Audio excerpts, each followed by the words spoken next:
ونصلي ونسلم على رسوله الكريم. أما بعد فأعوذ بالله السميع العليم من الشيطان الرجيم. بسم الله الرحمن الرحيم. وما أصابكم من مصيبة فبما كسبت أيديكم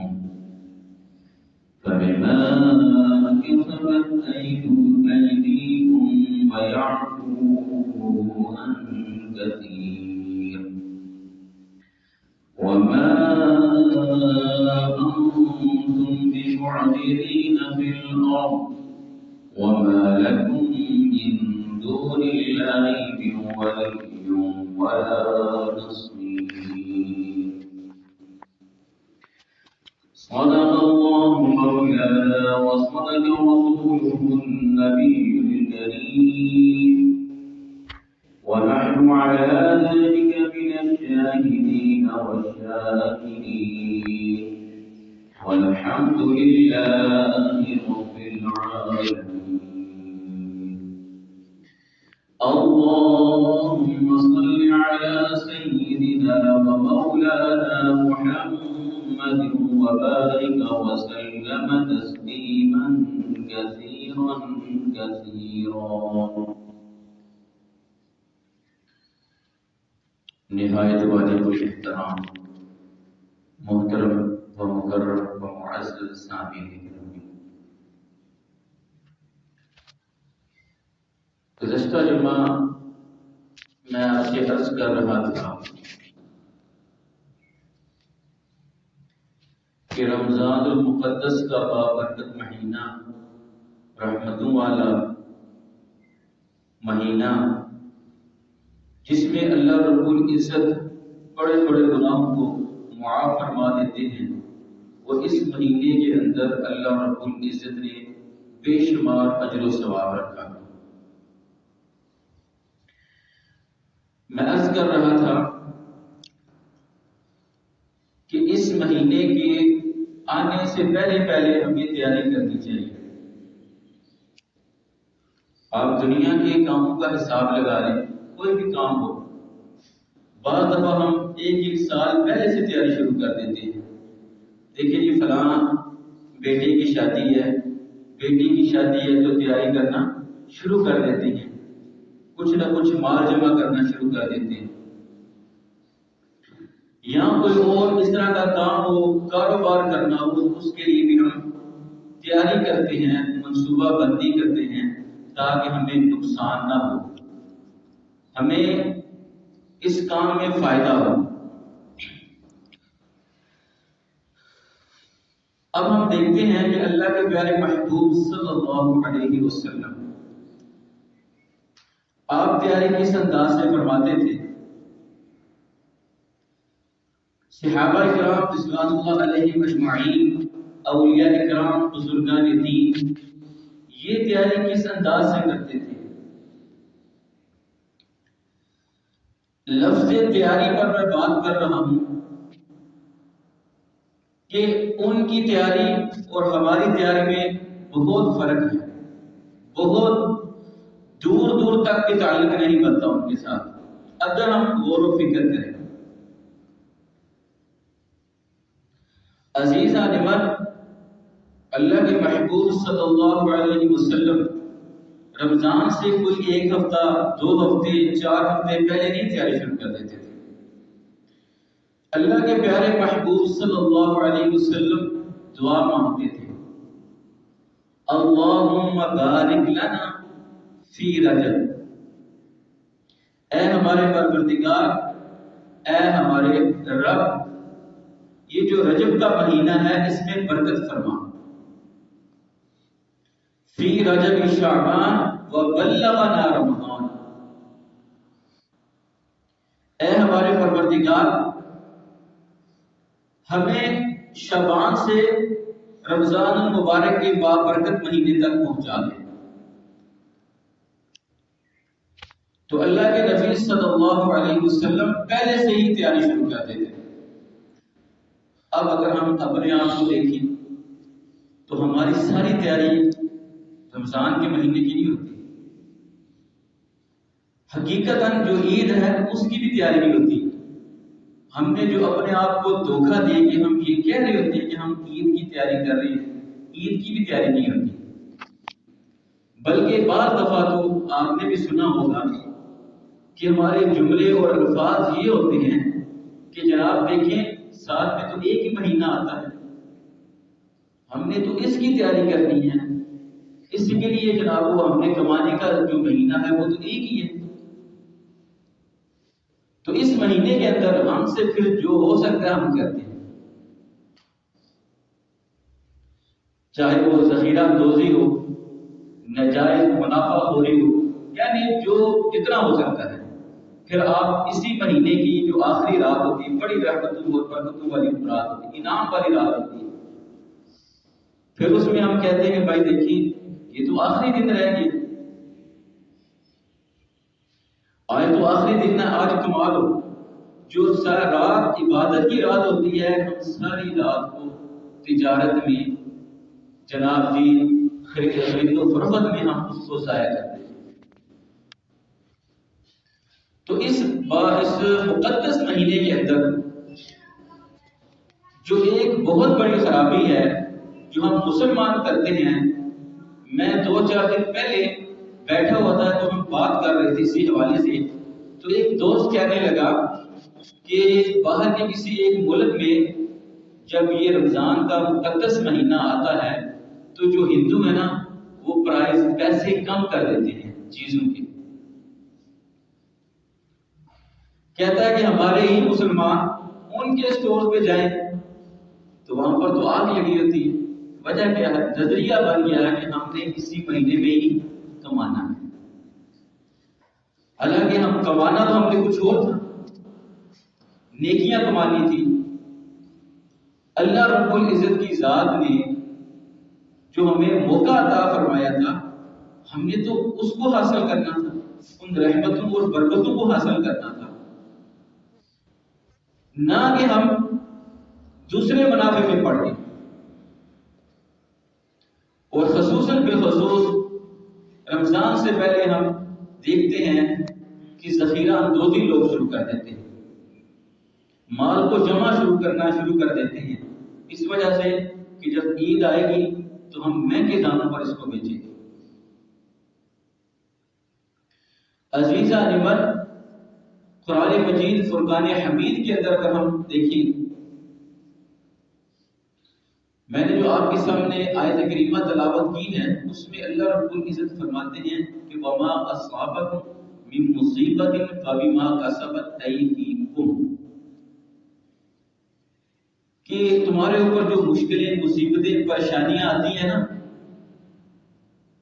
کسبت ایدیکم، تمہارے اپنے ہاتھ سے، تمہارے اپنے کیے ہوئے عمل سے، کاموں سے تم پر مصیبتیں آتی ہیں۔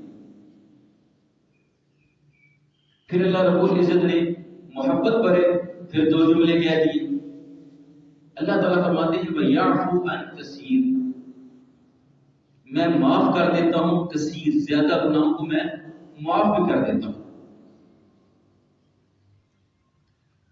قرآن مجید کے اندر پچھلا جمعہ بھی میں نے مختصراً پہلی امتوں کے، سابقہ امتوں کے کچھ واقعات عرض کیے تھے مختصراً۔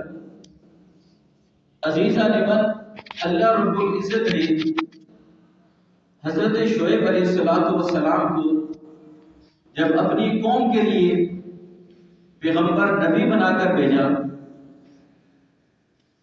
تو انہوں نے اپنی قوم سے وہی بات جو تمام انبیاء کرام کہتے آ رہے ہیں کہ ایک پروردگار کو مان لو، ایک ہی الہ ہے، اس کے علاوہ کوئی اور الہ نہیں، اس کے علاوہ کوئی اور رب نہیں۔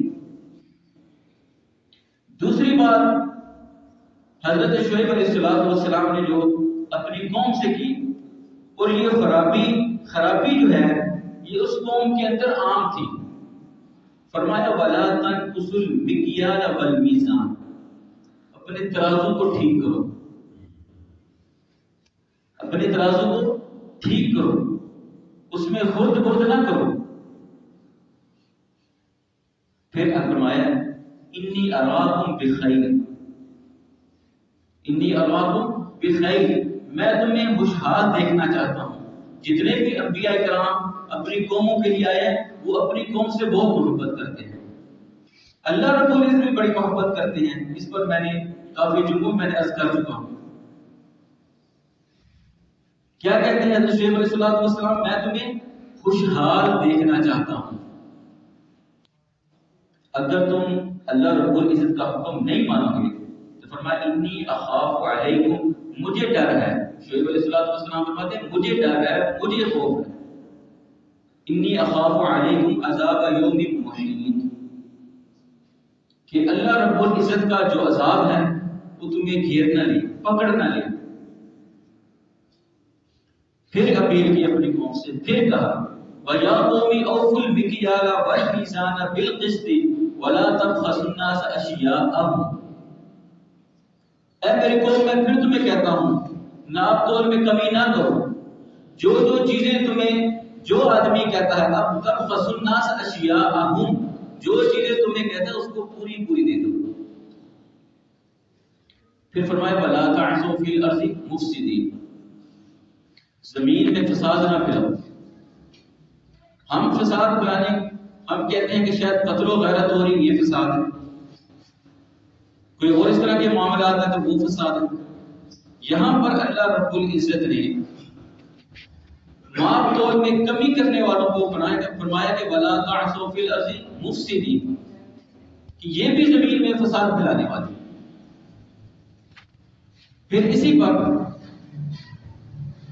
حضرت شعیب علیہ السلام کی قوم پر بڑا سخت عذاب ہوا، انگاروں کا عذاب آیا، پھر زلزلہ آیا۔ پھر اللہ رب العزت سورہ عنکبوت کے اندر فرماتے ہیں فَكُلًّا أَخَذْنَا بِذَنبِهِ، کہ کچھ لوگوں کو، کچھ قوموں کو میں نے پکڑ لیا، پھر ان پر عذاب مسلط کیے۔ أَخَذْنَاهُمْ بِذَنبِهِ وَمِنْهُمْ مَنْ أَرْسَلْنَا عَلَيْهِمْ حَاصِبًا، ان پر میں نے بارش کی، کس کی؟ پتھروں کی بارش کی۔ وَمِنْهُمْ مَنْ خَسَفْنَا بِهِ الْأَرْضَ، اور کچھ کو میں نے زمین کے اندر گاڑ دیا، جو یہ کہتے تھے نا کہ یہ میرا ہے، یہ میرا اور میں، یہ زمین میں گاڑ دیتی ہے۔ قارون نے کہا تھا اللہ رب العزت نے اس کے خزانوں کے سمیت، اس کے محلات اور اس کے یار و مددگار کے سمیت اللہ رب العزت نے زمین کے اندر کو گاڑ دیا۔ پھر اللہ رب العزت کی ذات فرماتی ہے تو کچھ کو میں نے غرق کر دیا پانی کے اندر۔ قرآن مجید کے اندر دو واقعات ہیں، حضرت نوح علیہ السلام اور فرعون کو۔ پھر اللہ رب العزت ذات فرماتی ہے کہ پھر میں نے ایک اور عذاب، ایسا عذاب جس کے اندر سخت چیخ تھی، آواز تھی، اس آواز کی وجہ سے وہ ہلاک ہو گئے۔ پھر اللہ رب العزت فرماتے ہیں وَكَأَيٍّ مِّن قَرْيَةٍ عَتَتْ عَنْ أَمْرِ رَبِّهَا وَرُسُلِهِ فَحَاسَبْنَاهَا حِسَابًا شَدِيدًا، کہ میں نے ان قریہ پر یعنی ان بستیوں پر جو عذاب بھیجے تھے، ان کے پاس نبی بھیجے تھے، انہوں نے انبیاء کرام کی نافرمانی کی اور رب کی نافرمانی بھی کی، تو پھر فرماتے ہیں فَحَاسَبْنَاهَا حِسَابًا شَدِيدًا، میں نے ان سے حساب لیا سخت قسم کا، شدید قسم کا۔ عزیزان من، حضرت عبداللہ بن عباس رضی اللہ تعالی عنہ آپ فرماتے ہیں کہ جس قوم کے اندر حرام بہت زیادہ ہو جائے، حرام زیادہ کھانے لگ جائے، تو اللہ رب العزت کی ذات ان لوگوں کے دلوں کے اوپر خوف اور دہشت طاری کر دیتے۔ بھائی کس چیز کی دہشت، کس چیز کا خوف؟ کیوں؟ وجہ یہ ہے کہ ان آدمیوں کا ذہن یہ بن جاتا ہے کہ بھائی جب تک ہم حرام خوری نہیں کریں گے، حرام مال نہیں کمائیں گے، نہیں لیں گے، ہمارا چولہا نہیں جلے گا، ہمارا کام نہیں چلے گا۔ تو ان کے دلوں کے اوپر اللہ رب العزت نے رزق ختم ہو جانے کا خوف پیدا کر دیا۔ بھائی روٹی ختم ہوگی، مال ختم ہو جائے گا، تو وہ اسی خوف کے اندر لگے رہتے ہیں، نہ حرام کو دیکھتے نہ حلال کو، بس کمائی جاؤ، بس کمائی جاؤ۔ پھر فرماتے ہیں حضرت ابن عباس رضی اللہ تعالیٰ، آپ فرماتے ہیں کہ جس قوم کے اندر بدکاری، زناکاری عام ہو جائے گی، ان کے اندر اموات زیادہ ہو جائیں گی، موتیں زیادہ ہو جائیں گی، لوگ زیادہ مرنے لگیں گے، اور جو موتیں ہوں گی وہ حادثاتی اموات ہوں گی۔ حادثے کے ساتھ ان کے ساتھ موتیں آئیں گی۔ وجہ کیا ہے؟ حادثہ کیوں اللہ انہوں نے فرمایا؟ اس وجہ سے فرمایا کہ جب حادثہ ہوتا ہے تو پھر کسی بندے کو توبہ کرنے کی توفیق نہیں ہوتی۔ اچانک حادثہ ہو جاتا ہے تو اللہ رب العزت کی ذات اچانک پکڑ لیتی ہے۔ پھر فرمایا کہ جس قوم کے اندر کرنے لگتے ہیں تو پھر اس کا رزق جو ہے وہ پروردگار کم کر دیتا ہے۔ حالانکہ وہ چاہ رہا ہوتا ہے کہ میرا رزق زیادہ ہو جائے، لیکن پروردگار وَيَرْزُقْهُ مِنْ حَيْثُ لَا يَحْتَسِبُ، رزق تو دینے والا وہ ہے، کہاں سے دے گا کسی کو پتہ نہیں۔ ہماری سوچ یہ بن گئی کہ ہم نے کمانا۔ پھر فرمایا کہ جس قوم کے اندر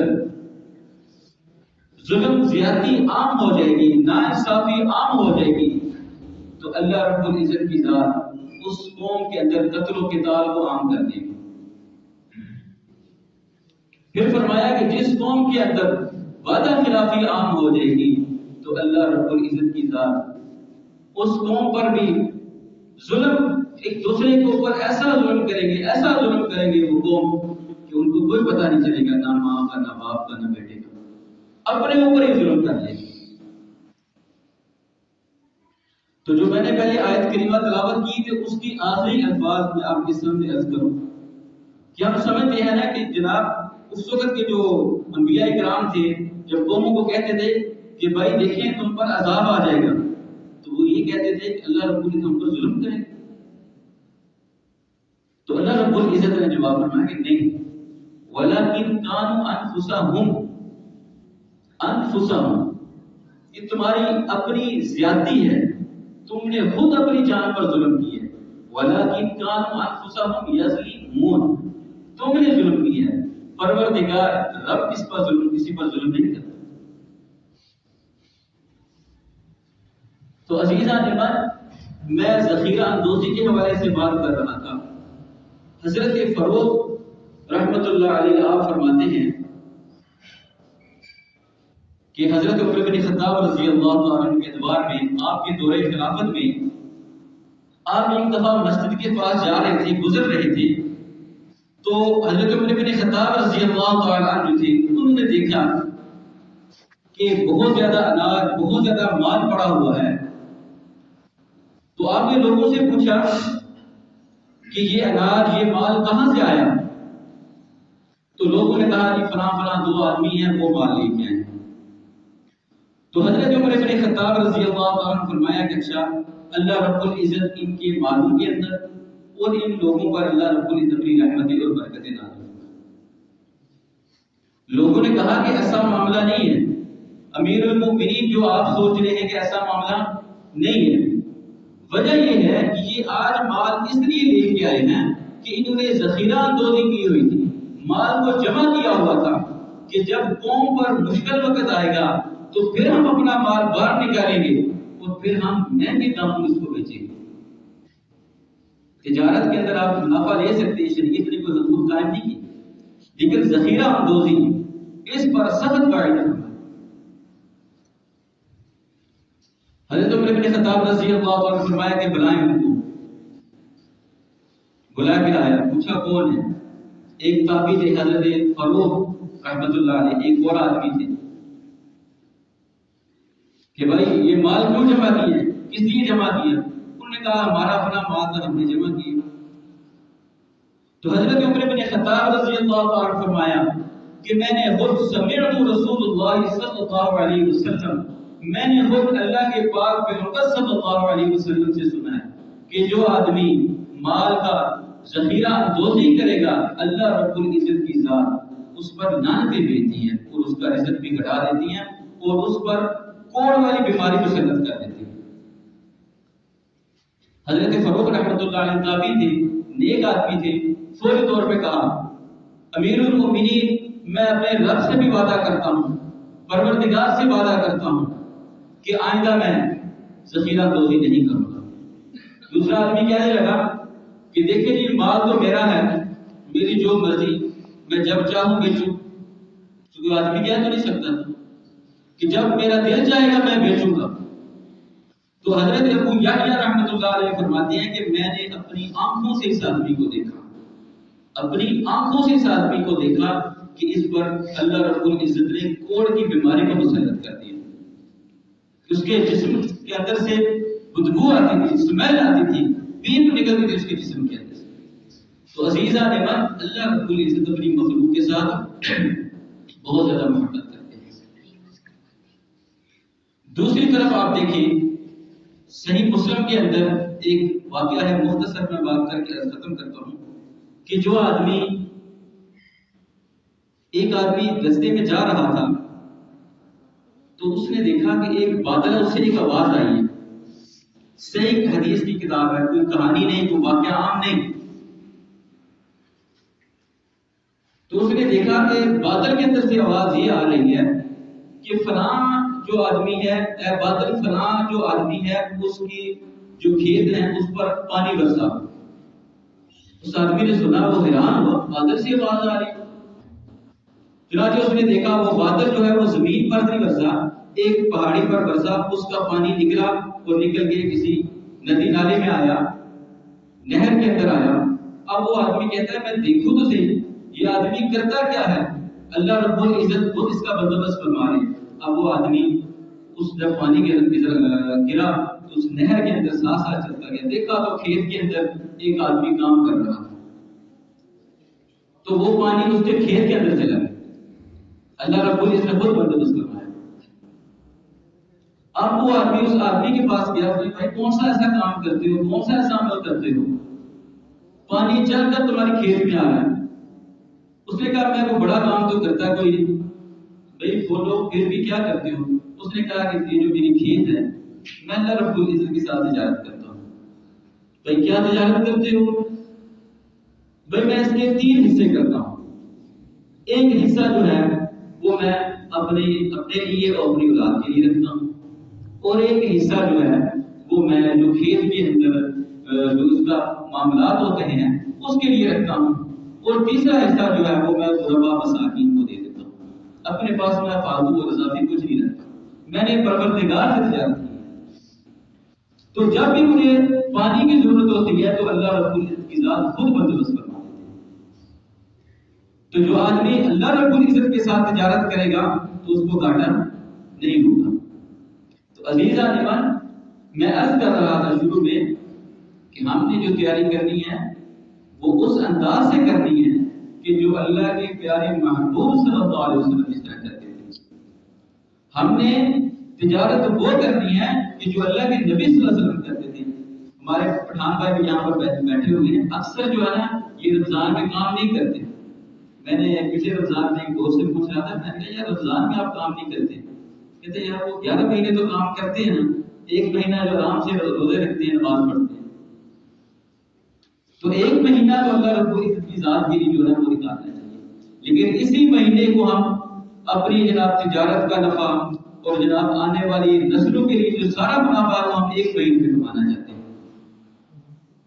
تو عزیزان ایمان، جب ہم نے رمضان مبارک مقدس مہینے کی تیاری کرنی ہے تو اس بات کو دھیان میں رکھنا ہے کہ ہمارا کوئی بھی کام ایسا نہ ہو جو اللہ اور اس کے رسول صلی اللہ علیہ وسلم کی خلاف ورزی کرتا ہو، یعنی بلکہ ہمارا عمل ایسا ہونا چاہیے کہ جس سے اللہ رب العزت اور اللہ کے پیارے محبوب صلی اللہ علیہ وسلم راضی ہو جائیں، اور سارے سالوں کے جتنے ہم گناہ کرتے ہیں اس مہینے میں اللہ تعالیٰ نے کتنی رحمتیں اور برکتیں نازل فرمائی، ان کو ہم سمیٹ لیں، بجائے کہ ہم دنیا کے مال و اسباب کو سمیٹیں، ان رحمتوں اور برکتوں کو ہم سمیٹیں۔